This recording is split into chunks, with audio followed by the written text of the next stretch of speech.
and welcome to my channel. I am Stephanie. This is the Let Me Introduce You series.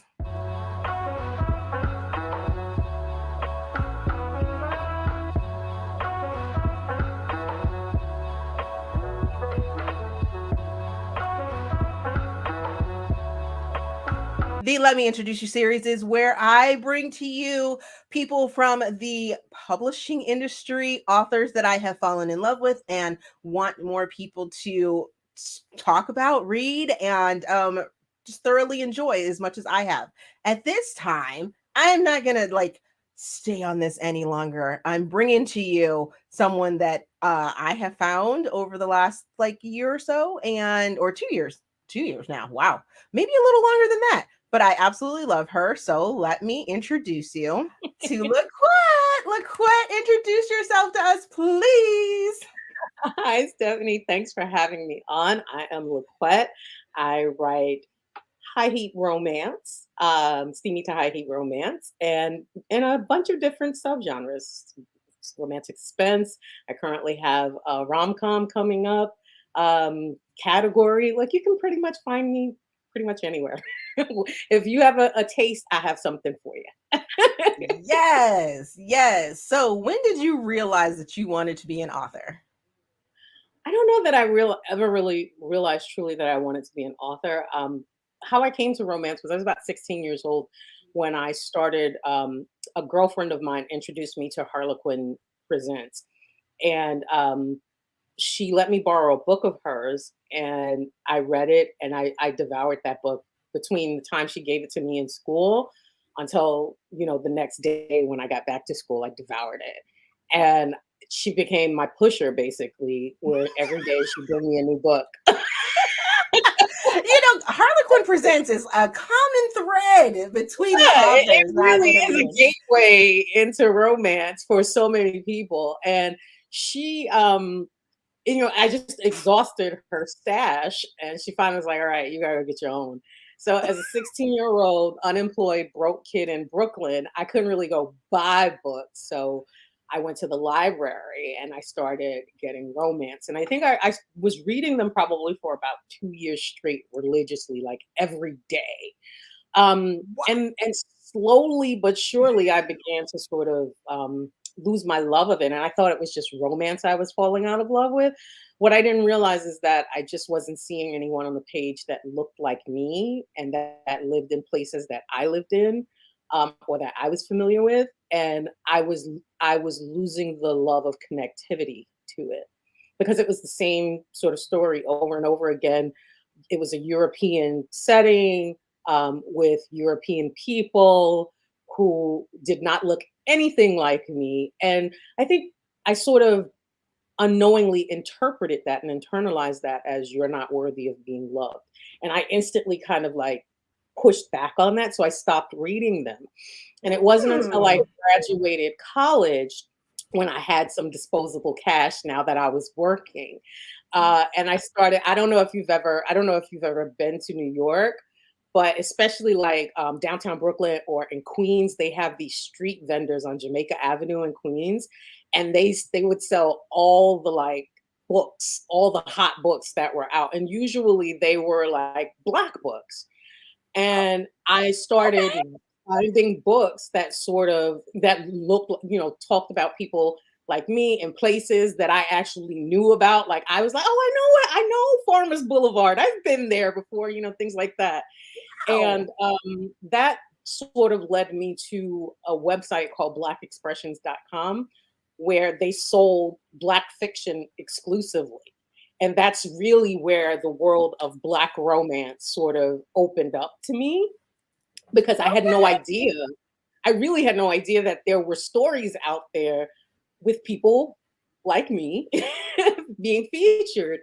And that's where I discovered people like Rochelle Allers, Sandra Kitt, the late Frances Ray, Brenda Jackson, all of these wonderful, Donna Hill, all these Zane, this is where I discovered all of these people, Carl Weber, all of these wonderful, phenomenal Terry McMillan writers that are sort of like legends now. That's where I discovered blackexpressions.com. And then I Wow. realized, it's not that I don't love romance, it's that I want to see some people that look like me sometimes when I read it. And it just rejuvenated my love of the genre. And then it also kind of put the idea in my head that, oh, wait, you can do this too. Like you can tell these sorts of stories too. And I would just sort of like make up little stories about, that sort of just came in my head. And they were terrible because not because the storyline was bad, but because I had no idea about writing format and genre conventions and all of that. But it was really just what sparked that thing in me that said, hey, I might want to do this. And I went back to school to I was in healthcare at that time, and I really like developed such a strong passion for writing that I went back to school and I got a bachelor's and master's degree in writing and in creative writing. Wow. Goodness. Oh my Like, gosh. I was in it, like I was committed. Committed. And then after I finished my thesis, I was so exhausted after having written everything that everyone else was telling me to write for all those years I was Right. in school, that I was just like, I need to do something that's fun and just for me. And I wrote out this story. I was actually pregnant at the time with our first child, and my husband read it like halfway through. He's like, "This is actually kind of good. Like you, you sure you don't want to try to publish this?" And I'm like, Love a "Oh, supportive spouse. What? I just was playing with. I was bored. I'm pregnant and at home. I didn't really think much of it." But he kept pushing me to actually publish it, and I self-pubbed it. And that's when I was like, okay, I I didn't know anything about the business of publishing, but I knew Mhm. I wanted to do this at that point. So that's my very long explanation for how I decided. Oh, and also just like answering questions that I haven't even asked, and I'm just like, okay, do I really need to be here for this? Because you just giving me all the answers of everything that I have like planned. I'm like, there goes that one. There goes that question. But we're gonna elaborate because there are a couple questions that I have now that I'd like Sure. want to elaborate on because, ma'am, you were like dedicated. So we're talking like when you say you went to college for creative writing, is there like a like I don't know how to ask this question or how to like get this out, but I mean, was there like did you have to specify what type of creative writing and is that the Well, master's that you have? well, no, there are different types of creative writing master's degree. There's an MFA, which is considered a terminal degree for writing, and then there's the Master of Arts, which is what I have. I have a Master's of Arts in creative writing. And the thing is that, unfortunately, at the time when I was going to school, so you're talking now, probably about 15 years ago, I was getting my master's degree. Um, it was very much not romance friendly, not even genre fiction friendly. Right, Everything was very much literary fiction, right. and and so I had to learn very quick. I learned very quickly that my professors, my fellow students, did not respect what I was writing. They did not think that Mm, romance was a real genre to really deserve any sort of critical analysis or thinking or any sort of academic study for it. Um, and I really had to learn to say, yeah, I'm not here for them. I'm here to learn a skill. And so I would learn the skill and then figure out how to make it romance, essentially. The fortunate nice. thing is that there are slowly but surely programs that are now sort of opening up a little bit to romance. So Mhm. I actually I did a talk at Mount Montclair State University, probably I want to say maybe 7 months ago, Mhm. and I went in to talk to their students about romance and writing and what the genre looks like. And not long after that, the person who had actually set up the visit, shout out to Rachel Carter, uh, she says, "Hey, my boss wants to email you." So I said, "Is everything okay?" I was like, "Sure, he can email me, but was everything okay?" She said, "Yeah, I think he wants to give you a job." And I'm like, "Huh?" So Yes, opening started doors. romance to the creative writing students at Montclair State University. So I am actually teaching romance in a traditional classroom setting right now, and it is absolutely fabulous. So the progression is happening, right? But it's change is slow. But to have a school like this open up their program and not only allow me to come in and speak as a visiting author, but offer me a position so that their students can learn from my expertise, like that is amazing. And that gives me hope for what is to come in romance. Yes, congratulations. Oh my gosh, that is amazing. Yeah. Amazing. Um so you mentioned that your first book was independent. I know Hmm. you have some category and contemporary romances with Harlequin and everything like that. So you're a hybrid author, correct? Yes. So I must ask, which one do you like more? Um, I like them both for different reasons. So what's great about being a self-published author is that you kind of go at your own pace and you set everything up the way you want it and need it. You sometimes can go a little deeper into storylines that aren't necessarily appropriate for an audience for traditional romances, because those audiences can be different sometimes. The Mhm. expectation, the expectation. And so, especially for something like a category romance, category readers have really specific tastes and they want their books the way they want their books. Right. So One, you have two, to be three, four, yes. five, six. You have to be able to actually do that. You have to be able to create that feeling for them, that interest, that tug, that pull that makes them keep flipping the pages, the tension. You have to be able to create that in the ways in which that they are used to seeing it on the page. Self-pub, you have a little bit more freedom. Not to say that you know readers of self-published works don't also read traditional works. There is crossover, Mhm. but you do have a little bit more freedom in what's expected of you when you're writing a self-pub versus a traditional. Um, for my life right now, because I have a child, I have two kids who are, they're taking over my world. Um, I only have one and he takes over my world. So yes, I completely understand. so it's for me having a publisher do a lot of the legwork that's required for publishing is very useful for me at this moment in my life. Being a self-pub author, like people think you could just throw a book up on Amazon and everything is great, right?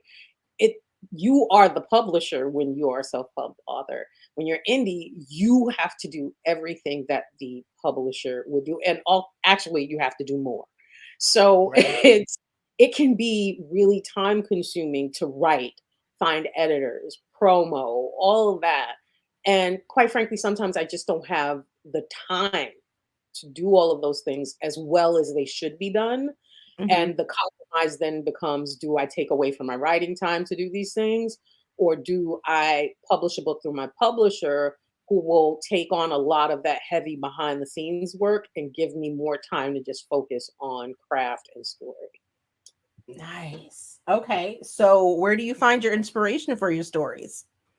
I can find it pretty much anywhere. Like I usually when I'm in the car in the shower, I'll start asking questions like, I wonder what would happen if. And that question is usually the central theme of what I'm going to build, right? So the next Okay. book that I do, that's coming out is Vanessa Jarrett's Got a Man. And let me see if I have a copy of that around to show the folks.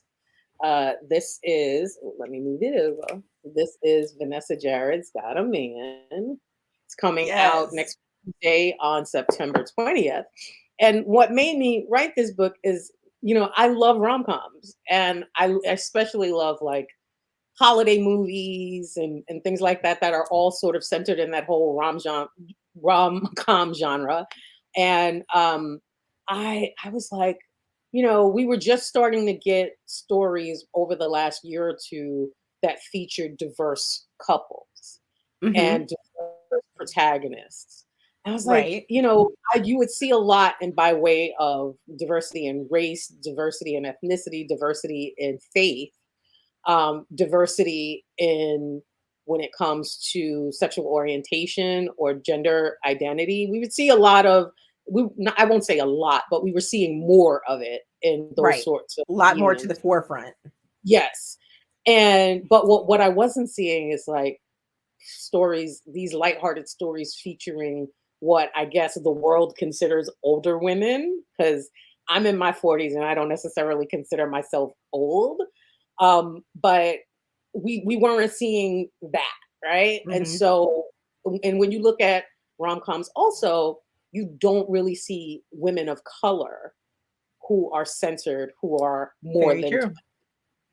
And so I wanted to do something about that. I'm like, I want to write a story about women who are in their 40s. They are all divorced because we don't get to read about divorcees that much either. Right? Like It's in always romance, first time yes, I'm falling in love at 35, and it's like, but what about them other years? Because exactly. So I wanted some grown people, for real grown people, falling in love and showing what that looks like on the page, having a sister girl relationship with three friends, three girlfriends who sort of developed a friendship and built their own sort of divorce support group. And that's great.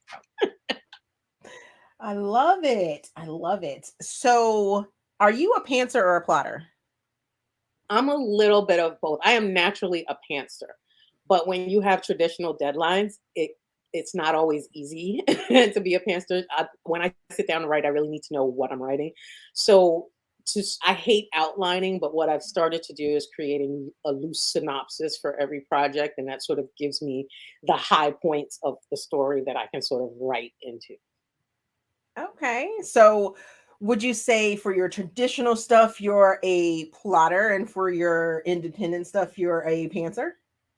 I think for my traditional stuff, I'm still kind of a pantser, but it's more organized. So I will create Ah, that synopsis. I'll create like the big moments. So the beginning, the middle, the end. Like I know what those big moments are going into it. I don't necessarily know how I'm going to, blend those things together, how I'm okay. actually gonna attach that arc all the way, but I do know, okay, this needs to happen. This is the pivotal thing that needs to happen in the middle here, and then this is the big thing that needs to happen at the end. So what's a logical way that I can sort of get from here to there? And that's where the pants thing sort of comes in.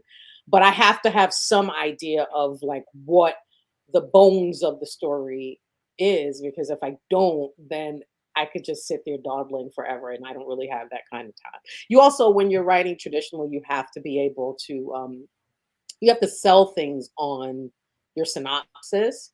So they Mm, want to know like what the story is going to be. Like they want an idea of what the story is going to be like start to finish. So that also requires me to create a synopsis, which will give me a little bit more of a shape of the story before I actually sit down and write it. okay.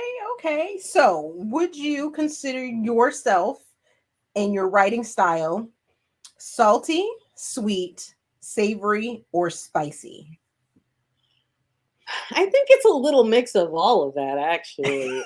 I I write, if there is such a thing, I write sentimental and sexy romance. That's really what my tag should be. And if anyone has ever read my work, that's really, I mean, I do a lot of big emotions in my writing. That comes from growing up, with my grandmother as my babysitter watching soap operas. So everything is like a really big emotion for me. And I Okay. do I do like my romance spicy, so I tend to write spicier work. It's always funny to me when I have come across a review that's like, "Oh, this is just too much sex," and I'm like, "Goodness, this is What? this is like mean compared to some of the people I read." thought I was actually like keeping it sort of like, low key. And they're like, is it too much? Right? Oh my goodness. Woo. So what would you consider your perfect writing environment? My office, I absolutely adore my office. It really is set up perfectly for me to be productive. And it's also set up for me to sort of step back if I need to sort of refill my well. So you can't see it from this angle, but I have a recliner in the corner. I have a Okay. TV back here. So when I feel like, I'm hitting a wall with something, I'll sit down and watch TV, or I'll crawl up in the recliner and read a book. So everything I need to be able to do in here, whether because that's part of productivity too. I don't think a lot of authors really think of it that way sometimes, but you really need those moments of like quiet where you're just sitting there and sort of thinking about writing or refilling your well, because that really keeps your creativity going. So I have all of that. I also have a lot of uh like I love these Funko Pops. Love them. Funko Pops. Yes. I have them all over the office. I have almost all DC, and I have X-Men, and I have the Justice League pretty much, and He-Man and She-Ra. Like I have those too. So that because that's a part of who I am too. I love 80s, 90s cartoons. Um, so that's what I surround myself with. That is amazing. So you touched on a little bit about diversity in your Mhm. writing and everything like that. And you stated that, it's you wanted to see that. So is that why so many of your books feature a new, well, I wouldn't say new, but a more well-rounded, diverse cast and world building? Well, I mean, I grew up in Brooklyn and in my adult years spent time in Queens, and I grew up in a very diverse place. Like New York is really diverse. There are parts of it that can be homogenous, but for the most part, like you can't it always baffled me when I would pick up a book that was written or set in New York and there were only white people in it. And I'm like, what part of New York are you in? Like are you in the Hamptons somewhere? Like weird because I can't walk to the corner in Manhattan without running into, so much natural diversity on the street. I mean, Mhm. even in terms of ability, like New York has accessibility ramps and elevators built into their subways so that people who may have some sort of walking disability or mobility disability Mhm. can still access the subways. So if this is a place that has built this, into their infrastructure, it's really strange to me that the only people we see who are in Manhattan, especially in a lot of these books, are white people. Like if you go back and watch Sex in the City, I was just about to ask you about that. they how long was that show on? Like, and you almost never saw a person of color on that show. So which is highly improbable in New York. So Oh yeah, God! As you was talking about, I was like, "Sex in the City, Sex in the City, Sex in the City." I didn't even it's watch true. that show, but I was It, like, all it I was remember is white people. That's all you remember in that show. And I'm not knocking Sex in the City. I enjoyed the show, but when you think about it realistically, being a Mhm. person who comes from New York, that's just not a possibility in New York. Like that is not how New York is built. And especially a central place like Manhattan where depending on where people are coming from, everyone is converging on Manhattan because Manhattan is like the place where everything is happening, business and stuff like that. So how do you write a story where the entire cast, I mean, the people at the restaurant, the the postal workers, like everybody in the story is white. And Yep. again, I love my white folks. I'm not saying you shouldn't have white people in your books. That's not what I'm saying. But what I am saying is you should write what the world looks like. At least I want to write what the world looks like. So I do try to bring in it's just natural for me to sort of bring that into my stories because that's my existence. And do you use sensitivity readers at any point? I do, especially for this book with Vanessa. I mean, there were we had sensitivity reads for both domestic violence as well as Korean culture, and that was because Michael is Korean and he's Korean American, and Vanessa, when we meet her, she's 2 years past a divorce from a really abusive ex-husband. And she's, done a lot of therapy to sort of get herself in a good headspace again. And now she's looking forward to sort of building her life. But I wanted to make sure that I wrote a book that I didn't want to focus on the bad parts of her life, but I didn't want to pretend that they weren't significant either, and that she wouldn't have to do a lot of work to sort of rebuild from that. So I tried very hard anytime it came up in the book to pay it its due diligence without making it the center of her like storyline. And excuse me. So we have trigger warnings on that book, correct? Mm-hmm. Okay, Yes. that's what I thought. Um, I may have missed them. I can't remember if I Mhm. put trigger warnings in my review. I might need to go back and do that. There are warnings for the emotional abuse, and again, it's not on Right, page. We don't. right. I do not want to write that on page. It's not on page, but it is mentioned, and you do know that this is where she is sort of coming from, and Coming how it from, right. colors, it colors her perspective. Hmm. Um, Also, Michael's parents were killed before the book starts, maybe like a decade or so before the book starts. Right. So, there's a trigger warning for that too, so people will Okay. understand that, hey, again, that's not something that's dwelled on in the book, but it Hmm. does have to be given, mention and significance because it plays again a big role in his perspective on life. Right, right. So that is. So let's talk about one of your other books. Mhm. Jackson is another book that I absolutely love. Oh my goodness. Where did you find the inspiration for that? And for those that have not read Jackson or don't know what Jackson is, can you give us a little synopsis, a little snippet about that? And then give us some, let's discuss that one because I loved that. Oh my goodness, love that one. Jackson is a book about a Texas Ranger who has always believed in following the letter of the law, but he learns through a woman who runs basically a halfway house for ex convicts, newly paroled ex convicts, that life, people are more than their rap sheets, and basically there's so much to learn from people who have been through struggle. There's so much to learn from people who even are on the wrong side of the law, and sometimes people are on the wrong side of the law for the right reasons. And so everything isn't as simple as black and white. Life is really a lot of gray. And as he's trying to solve a crime that's going on and protect the heroine who is the target of this crime, he learns through falling in love with her that life is not so black and white, and the beauty of life is in those gray areas.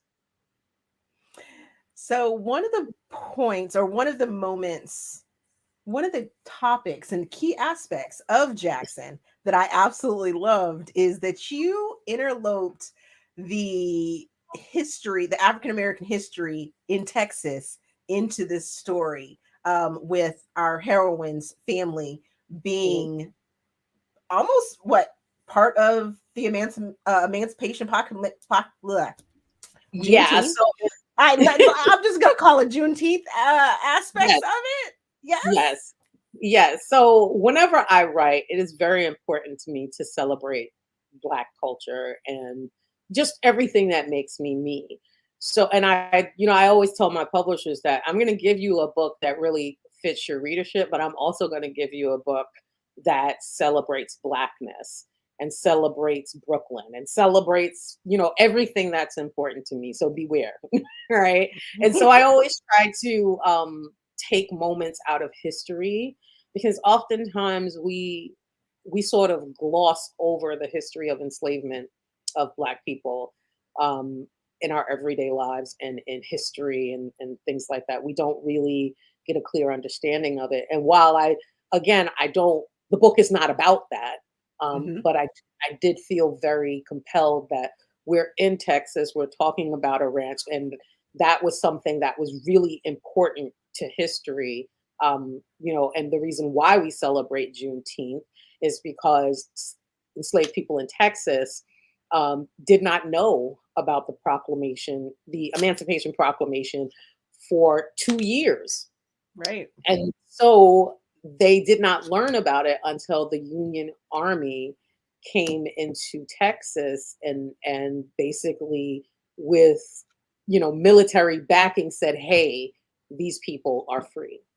And and so I wanted to sort of add that to the emotional context of the heroine, who is a person who owns a ranch in Texas that has been handed down through every generation in her family from her first ancestor, who was a former enslaved person.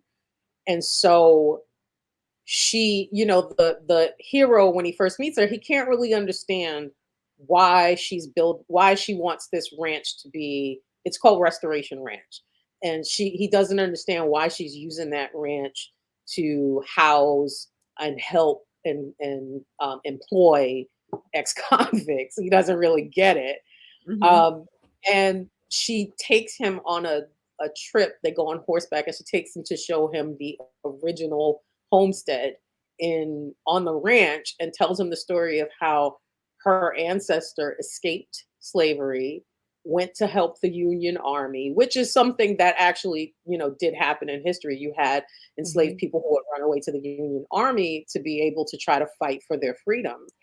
And that after he participated in the war as a blacksmith, he came back and he wound up buying the very land that was used for his detriment and imprisonment. And so he called it Restoration Ranch because what was meant for his condemnation was actually used for his restoration. And that's what that theme of always restoring and rebuilding and renewing in order and allowing people to rebuild, that was a theme that was in her family. And so she was trying to pay that forward in the best way that she knew how.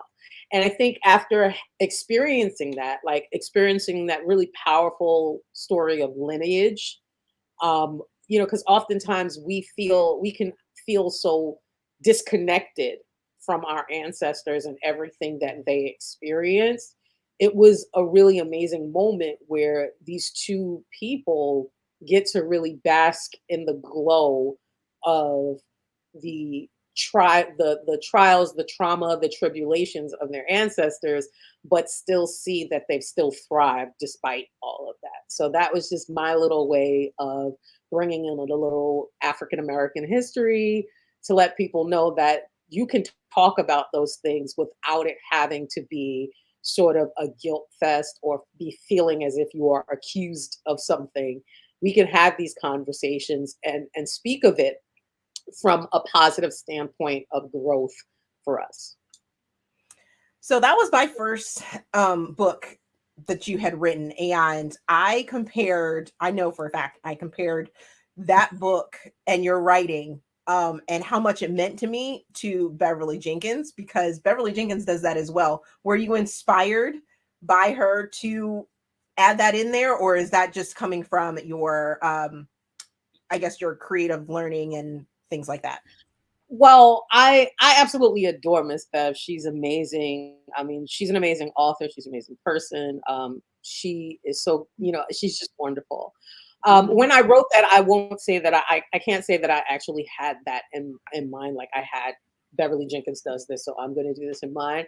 But I do know that it's always very important to me to sort of bring up our history um, and sort of show it in a way that helps people understand that there's no shame in our history, right? Like we celebrate where we came from and the struggles of our ancestors, and we celebrate where we're going.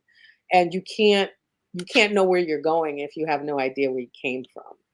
You really need that understanding of how you came to be to really understand what your path is in life, and also appreciate, everything it took to get you to this place in the world today. Exactly. Yes. So it's always very important to me, and having read Miss Bev and knowing what a beautiful job she does of weaving African American history into her romances, and not just making stuff up, right? Like Hmm. really using the real history of Right. of the ancestors. And she does it in such a magnificently celebratory way. Like you can't help but to love who you are after reading a Miss Bev book. You can't. Hmm. I remember reading Forbidden, and I Mm. think to me that is the most powerful book that I've ever read of hers, because it is the first time that you really get to understand, at least that I have seen in romance, where you really get to see what passing cost people. Like we often Mm. talk about passing a lot, but we don't really address what it cost the ancestors and why they had to do it. And you get to see through the hero's eyes, like just how much he lost in order to be able to help people from his community. People that he knew, Black people he knew that would never get help from anywhere else if he were to reveal who he was. And so it was such a beautifully, I mean, it was beautiful but painful. And to experience that and to have you even remotely compare my work to that, like it really was a high point for me. I was just like, oh my God. And Like, as I continue to read you, your Devereaux series, I mean, that's a category romance. But the way that you made me want to like be in New York, I was like, and then Black Dynasty, I was like, why couldn't I had this show? I mean, I was a Dynasty fan, but I Black was like, Dynasty oh, was there. Black That really, Dynasty. Woo, when the editor yes. came to me, when the editor from Harlequin came to me and told me he wanted me to write for him, I was like, for what? Like, I'm not like what I write. Harlequin is not publishing. And he's like, no, no, no. I really want you to write me a story about an affluent Black family in Brooklyn.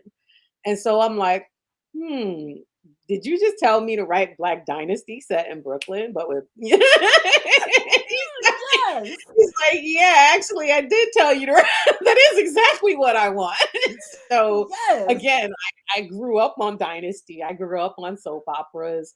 And I knew I could bring that sort of drama to it, but it was really fun also to really bring Brooklyn to it and to bring a lot of the things that are important to us and to think about how we display wealth, right? Because Mm. oftentimes in categories and in romance, we display wealth in very Eurocentric ways. So you have You're, like that Beverly. that the Devereaux did not feel that way Exactly. at all. Right?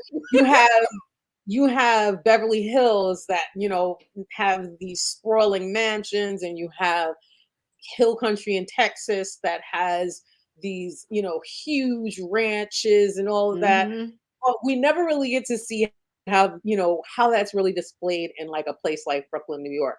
So one of the things that was really important to me was like bringing in sneaker culture, because sneaker culture Yes. is something that's really important in the Black community, and especially a place like Brooklyn, New York.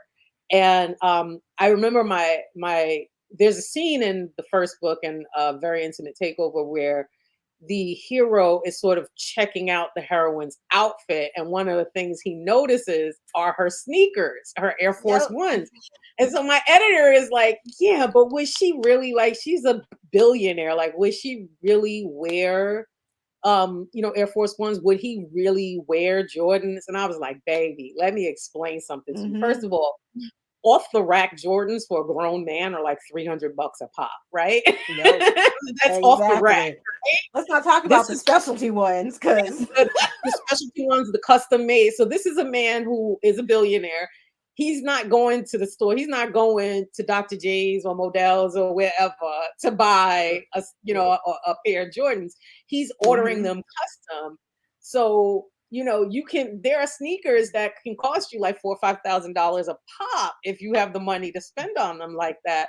And I was like, and as a man who grew up in Brooklyn and grew up in the hood, like Jordans would be really important to him in terms of how he sees himself like I could not see Puff Daddy not owning a pair of Jordans. Like that just doesn't make any sense to me, right? He might not wear them every day, but I guarantee you Puff got a pair, at least one pair. Yeah, at least one. At least one. And I was like, in a case, in the closet. Yeah, and this man has a room full of Jordans, right? That he has on display. So that means that man is paid, right? If he can line the walls with all the Jordans he has, that man is paid. And when I explained it to him like that, he's like, wow, that's really very interesting. I'm like, it is. We went on a website and we found Air Force Ones that were like specialty made in Japan. They were customized in Japan. These things were $5,000. I'm like, this takes wealth, right? Because they would spend $5,000 on a pair of shoes and think nothing of it. Like I would never. Right? No, thank you. I'm good. I am good. So it's that idea of giving them the elements that they want, the wealth, the affluence, and all of that, the power, but doing it in a way that feels organic to my Brooklyn background. So in Vanessa Jared's Got a Man, you moved us to a small town. Is this inspired by a real small town that you know of? Yes, it is. So 6 years ago, my husband was like, so yeah, we're going to move to Pennsylvania. And I'm like, you're a lie because my mama lived in New York. I don't know what you're talking about. And we fought for a year over this until one day he came home and was like, listen, you need to get the house together. I was like, for what? He's like, because of the open house this weekend. I'm like, open house? What open house? What are you talking about? Like, he's selling the house up underneath you, everything. Yeah. He's like, I told you I was calling. I asked you for the realtor's number, and our realtor was a friend of mine. I was like, you asked me for Jamil's number. I didn't assume that meant you were calling in to put the damn house on the market. And so at this point, I'm like forced to start thinking about actually moving out here. And we came out to a small town in the Pocono Mountains. And it was just really trippy coming out here, like coming from Brooklyn and then coming out to the Pocono Mountains and realizing that small town life really does exist. Like I thought it was something that you just see in rom-coms and, in books. It actually exists. And so getting used to that, it really made me think of like how fun it would be to set a romance in an area like this, because it is a small town. A lot of people know each other. Everywhere I need to be is a 15-minute drive from my house at most. And so wow. At most. Wow. It's true. And everything is very close and local. And so I wanted to sort of share that. Like, what would it look like, the culture shock of bringing some bougie Black woman from the city into this small town and her having to really like figure out how to exist there. Because that was pretty much what happened to me. That scene when she gets caught on the turnpike and then has to get off and she done lost her hotel. She can't drive back because it's flooded. There's no lights. Is the main reason I don't drive at night. That light thing is true. That was one of the things that I really had a problem with when I came here, coming from New York, because in New York, lights are everywhere. Right. Like you at 3 o'clock in the morning, you can walk down the street and it's still bright in New York. And at Wow. 8 o'clock at night here in Pennsylvania, there is blackness out. You really cannot see right in front of you without high beams on. Mhm. The funniest thing is when we moved here, I think I just bought my car that January and we moved here like that October. I did not know where the high beam switch was on my car because I'd never had to use them until I came here and it was blackness and I'm like, I can't see where the high beams are. And it's true, the road, they have these really curvy roads that have Mhm. no guardrails. And it's like, who decided that safety was a luxury? Like, why do we Right. have no lights on the street? Why do we have no guardrails on the roads? Like, I don't understand. I Right? just did a trip from Virginia to Michigan, and it rained on the way back, and the GPS decided to take us through all the back roads, took us off the turnpike, and was like, "Oh, you're gonna drive through Pennsylvania, through West Virginia, through Maryland, Yeah. Western Maryland." And I'm like, It is. And driving in this area is a whole different thing. Like in New York, I'd be like this, like, not even paying, mhm, like I really am 10 to 2 when I mhm, came out here up because and down and around the it's corner. it's a very different terrain. Like it even feels different in the car. It's Right? different. So I definitely commiserated with Vanessa because I was like, why don't we have lights on the street? I don't understand that. Like, why can't I see when I'm driving? Mhm. So when can we expect the next two books? Because we're gonna get two more books, right? Yes, you're gonna get 2 more books. So I am currently working on book 2. I'm almost finished with it. And it's Janae and Adam's story, and they are absolutely hilarious because they're oil and water, and they They're both the want to rival couple, correct? they're a rival couple. They both want to be in charge. They've been rivals since they were kids, like on the playground. They've always been trying to outdo each other. And it's for Janae, it's really, she's always sort of perceived that he wasn't really into her and he Mm. thought he was better than her. And so that annoys her enough to always pick with him and always try to just show him that, he's not all of that, even though she really Right. believes he is. And they're forced to, in order to sort of save something in the community, they're forced to work together and bring Ooh. those sort of rival instincts together. And they're like in their 40s now, right? And they've been Mhm. separated for about 20 years. So they're coming back to it with a little bit of perspective now and a little bit more open-mindedness. And those opportunities sort of lead them into a very hot affair that neither of them really wants to really believe can be more than what it is. But as they spend time together and as their friends meddle and get in their business, as friends in small towns are wont to do, uh, it gets complicated, messy, and funny. I love it. I love it. So I'm gonna make you pick one of your babies right now. Mhm. If you could pick one of your books, would you make it into a movie, TV show, or limited series? And which one would it be?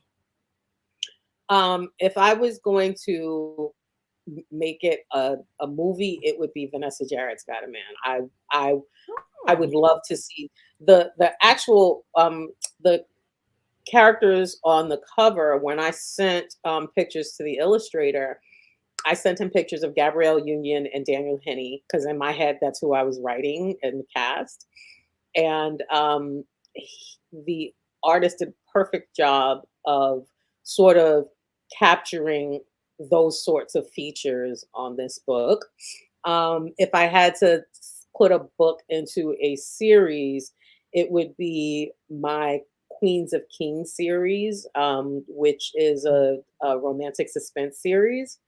I think that would make a great sort of Netflix series. And Okay. if it was just something limited, maybe like a one-shot TV show, I'd probably say Lies You Tell, because it's a Okay. mafia, quasi mafia book. Um, Oh, okay. Okay. I am here for that. And since you have decided through this whole entire interview to answer questions before they were asked, we're not even going to ask you about the fan cast because I already have one. I absolutely love Gabrielle Union, and I really hope somehow someone gets something, gets this video to her so she can hear me say how absolutely much I adore watching her on scene, like what a treat it is to watch her on screen, and it would be like one of the biggest moments of my life if she starred in a movie in Vanessa Jarrett's Got a Man and she was Vanessa. Like Well, we are just I gonna would put that out into the universe because we need to have that happen. Because I I would was be laughing done. my little heart out, okay, and I was actually afforded the opportunity to listen to the NetGalley audiobook of it. So I Mhm. haven't started it yet, but I am so excited to listen to it because I enjoyed reading it. So I can't wait to I hear how haven't it's heard the interpreted. audio yet. I'm dying to hear it. People say that the narrator is amazing and I can't wait to hear it.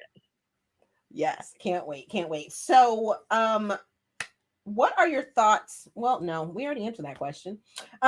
So at some point in time, a little while ago, you were the head of RWA. And for those that don't know, that is Romance Writers of America. So can you tell me about that experience? Because wow. Oh Jesus. That was um RWA was going through a lot of transition at that point, a lot of scandals at that point, and many of those scandals having to do with the lack of diversity in RWA and in romance publishing. Um, I stepped up to be president, not necessarily because I wanted to be. I really didn't want to be, but I did feel I had a skill set that would help us rebuild. And the reason why I thought it was important for us to rebuild is, a lot of people talk about RWA has been, you know, racist and not the best place for diverse authors. And, depending on where your experiences have been with chapters and things like that, that can definitely be true. But as a Black woman in America, I understand that racism is everywhere. And if I give up and quit everything, I'm never going to have anything. And whether people want to admit it or not, RWA does serve a purpose in the industry in trying to protect the interests of romance writers. And unfortunately, that's sort of gotten lost. Um, and I felt like that was sort of getting lost. And that really needed to be the focus because if RWA went away, it would really impact a lot of romance authors in ways that they probably hadn't thought of. And especially indie authors who don't necessarily have the protections that are provided with a publisher. So I know it didn't necessarily make me popular, and a lot of people probably couldn't understand why I, as a Black woman, would take on um, such a stressful job, and whether I had somehow lost my direction or my loyalty to the my mission of sort of supporting Black authors and Black voices and fighting for inclusion. It was the exact opposite. Like that was my way of bringing more inclusion because when I being president of RWA gave me the opportunity to have conversations with publishers, with retailers, with some of the major entities that can have a real hand in not just um, manipulating writers, but also just completely excluding writers. And so I had those people's attention and had the opportunity to have conversations with them to make them think about things that they had never actually thought about before when it came to diverse authors. And I was really proud of the work that I did there because we did a lot of work in terms of outreach to publishing and creating programs that actually built bridges between publishing and diverse authors.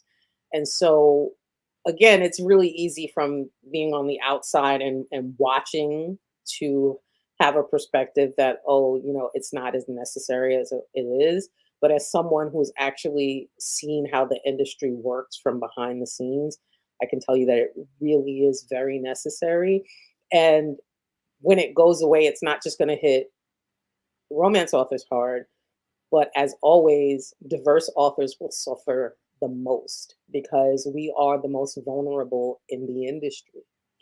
And so it's a way of sort of, my being president was a way in my mind of trying to secure our rights and our stability in this industry. Well, that's one of the things that everyone constantly says is, when are we going to get a seat at the table? And, with that seat, what are you going to do with it? And I feel like you took that seat at the table and you got that inside look of, hey, this is what's going on behind the scenes and this is how I can try to help and do better and things like that. So I appreciate all the things that you have done through that community and things like that. And the conversations that were had were brought to light and things like that. And it opened my eyes on definitely on like who I was reading and things like that. So a little lighter note, who are 3 of your either go-to recommend authors or books? So Naima Simone is always at the top of that list because I just love everything Naima writes. And she really, like, when I read her work, I really just sit down and ask myself, like, why in the world am I even trying? Like, you understand? Because this woman she is amazing. And so and whenever versatile. and so whenever I read her work, I'm always like, damn, like she did it again. I often have to call her up after I've read something, be like, girl, I'm really upset with you because I'm all in my feelings about this book that you had me read. Who else am I reading? Who else is going on? I don't know if you've ever read Sierra Simone, but Sierra Simone is like another one that always has me in my feelings and that I can't just like, I really can't ignore. Like, when she has a book coming out, I literally begged her for 3 years for this last book that she did in the pre-series. I was like, I need this couple. Like, I don't care what else you do. I love you, but I really need this couple. And she finally took pity on me. And in my head, she wrote that book for me. I don't care about anybody else. I don't care what the acknowledgement says. That book was written for me. I don't care anything else. In my head, she wrote that book. It really was a love letter to me because I absolutely adored that book. What was the name of it? Like, the book was so good, but I can't remember the name of it. There's priest, there's sinner, and then there's saint. That's it, saint. So I begged her for saint after seeing those characters in book 2 and sinner. I was like, I need their book. Like, I don't care what else. Gotta write this book for me. So yeah, Sierra Simone. And who else? One more. Like, there's so many different writers I'm into. Reese Ryan. I'm into. I mean, I just love a good Reese Ryan book. I love Nisha Sharma. I love Tracy Livesay. Like, whenever I read a Tracy Livesay book, I swear to God, like she has put me in that book. Me and my girlfriends are always in her books. Always. I don't know how she knows our business. I really don't. Yeah. But me and my girlfriends are always in her damn books. And I'm just like, I cannot not love when Tracy Livesay puts the pen to page because she is amazing. So those are a lot of people. Sarah McLean, of course, Joanna Shoup. I mean, Andy J. Christopher. Like, these are the people I fortunately get to hang out with. Adriana Herrera. I get to hang out with these people, which means I also get free books. And so like, that's probably one of the best benefits of being an author is that Like, I really get to call these people up and be like, listen, stop playing with me and send me the book. Like, no, I want you to stop playing with me, send it to me. Kenya Gory Bell, like she and I stay fighting about books. Naima too. She's writing a dark romance, which I'm not really into dark romance, but the snippets I've seen of Kenya's dark romance, I think it's called Bad Guy, if I'm not mistaken. Like, I'm really into it. I'm like, can you stop playing with me and just send me this book? She's like, oh, it's not finished. I got to do this. I don't care about all that. Just give me the doggone book. And the other day, so she must have seen someone on TikTok with Vanessa Jarrett's Got a Man, and she sends me this text message. So I just seen some rando on TikTok with this book. When am I getting my book? And I'm like, I have not sent out any books. They got that from the publisher. Like, calm down. Yes, because I think I've done 2 TikToks with it because I was like, oh. I'm like, I'll send when I get my copies, I will send you a book. Don't come at my throat. Like, she's ready to slice my throat. It's real out here in these romance streets. When it showed up in the mail, I was like, ooh, I'm special. Yes. It's real out here. So I am one of those friends who stalks my friends about their upcoming books because I really appreciate, like, I tell you that I'm so fortunate that I to hang out with such talented people because they literally they make me want to be a better writer, and they keep my creativity just flowing. So it's really fun. My job is fun in a lot of ways. I love it. All right. Well, we have gotten to the point where your favorite number has provided me with 4 random questions that, please don't get mad at me. I have not vetted these questions. All I did was draw them out of a deck. So if they're offensive, that is not sorry. You still got to answer them though. All right. First question. What do you value most in your friends? Honesty. Like, I know it sounds cliche, but I'm a Sagittarius and I'm very blunt. Like, I really say what's on my mind. And so my assumption is that other people are the same way, that they will tell me exactly what they want and need, because to me that just makes it easier for me to navigate, right? And them as well. So, like, I'm that friend, like, if I'm that friend that's not gonna let you go out looking any kind of way, right? So if you look a mess, I'm gonna be like, girl, I love you, but you can't go outside like that, right? He's a hot mess. So I want my friends to do the same to me. And what I found is that sometimes my friends are scared to tell me that we don't want to upset you. I was like, I don't give a damn about being upset. Like, if I need to know the truth, tell me the truth. Don't leave me out there looking like a clown. You're looking like a fool. Like, just tell me. So honesty is something I really treasure in friendship. All right. Would you rather appear as a guest on your favorite TV show or have lifetime backstage passes for any concert you attend? Oh, dang. The backstage passes. Definitely. Right? I was like, that's like a non-starter. When I read this, I was like, that. If God bless the dead, if Michael Jackson were still alive and I had backstage passes, like, that would have been it all for me. Like, I mean, I've had the pleasure of seeing Janet Jackson in concert a couple of times, and if I could go backstage with Janet and just hang out, like, my life would be made. Wow. I would have to agree with you. I mean, like, when her documentary came out, I ate it up. Yeah, me too. Ate it up.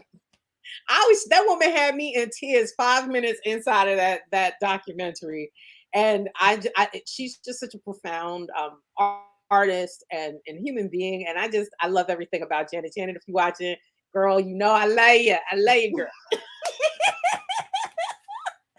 But yeah, I take the backstage passes. Nice. What is your most unusual talent? My most unusual talent. I was gonna say singing, but I don't know. Unless you sing badly, I don't think that's an unusual No, talent. I actually do sing well.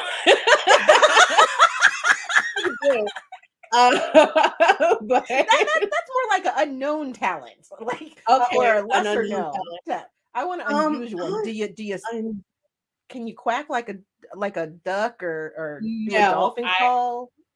I cannot. I would probably say my most unusual talent is my cold feet. And my husband is always telling me like, and I purposely like find him in the bed because he's always hot. And I purposely like shove my feet under his legs to get them warm. And he's like, I don't understand how you magically always find my legs. And we have a king size bed, but I doesn't matter where I am in the bed, I will find his legs to warm up my cold feet. And or not to mention, I love to keep the house cold. So we fight constantly about the thermostat. And I can Wait, always wait, wait, tell. wait, wait, wait. You have cold feet, but you like to keep the house cold, ma'am. Do. Do. I know it doesn't make sense, but I don't like it. I don't like being hot. And so I can always tell when the thermostat is above 73 degrees. And we constantly fight because he will turn the thermostat down. He will turn the thermostat up thinking that I won't know it. And I'll start sweating. And I'm like, did you mess with the thermostat? And he's like, no, I don't know what you're talking about. I'm like, I know that the thermostat says 73 degrees or higher. You can't possibly know that. Yes, I know. And of course, when I get up and go look at it, it's like 75. And I'm like, dude, are you trying to kill me? Like, he doesn't understand how I can do that, like how I can tell just by feeling that it's more than 72 degrees in the house. But that's like an unnatural talent. And I can tell you that right there is an unusual talent. Yes, you can tell me what temperature it is. Threshold is 73 degrees. Yes, that right there is an unusual talent. All righty, final question. Okay, why is my come back to me. It doesn't want to. Okay, we're just it's something. Okay. Have you ever had anything waxed? If so, what? Ooh, lots of things. Let's get a little personal here. I mean, if we're gonna get personal, I am one of those people who believes in personal grooming. I don't like the feel of body hair on me. I'm not telling anybody else they need to wax anything or shave or what have you. I'm just saying for me, I don't like the feel of body hair. So yes, I have had my underarms, my armpits waxed. I have had my face waxed. I've had my legs waxed. I haven't yet had a Brazilian yet because I'm afraid everyone says it's so painful. But I think at some point, well, I mean, like my eyebrows. Okay. I thought you meant like. No, I'm not there yet. Maybe one day. I don't need facial wax yet, but I'm prepared if I do. You're good to go. You're like, okay, I got this. We're good. Yeah, well, like I said, I'm not telling anybody else they need to do it, but for me, I like smooth skin. Well, LaQuette, this has been such a joy. My face hurts now. But I want to thank you so much for being so candid and just so open and sharing your process. And the talks that we've had about the books and things like that. I really hope more people go out and read your books because they are amazing. And if you enjoyed any of this interview, you need to go read her books. Yes. So thank you so much for joining me. Thank you for having me. I'm really so appreciative of you letting me come on. I really do appreciate it. Thanks so much. I really appreciate the work that you do in this romance sphere of bringing authors to the public and sharing your thoughts on our work.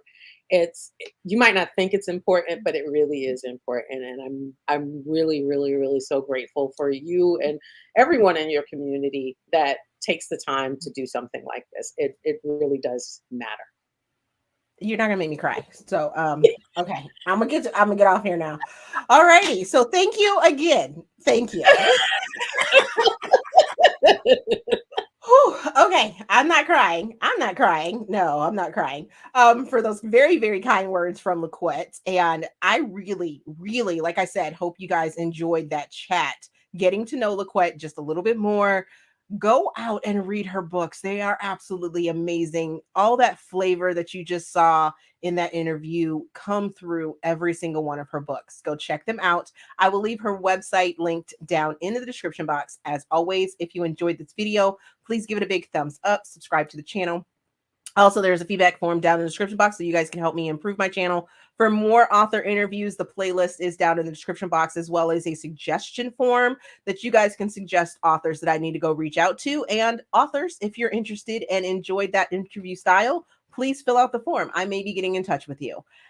Thank you very much for watching, and we will see you in another video.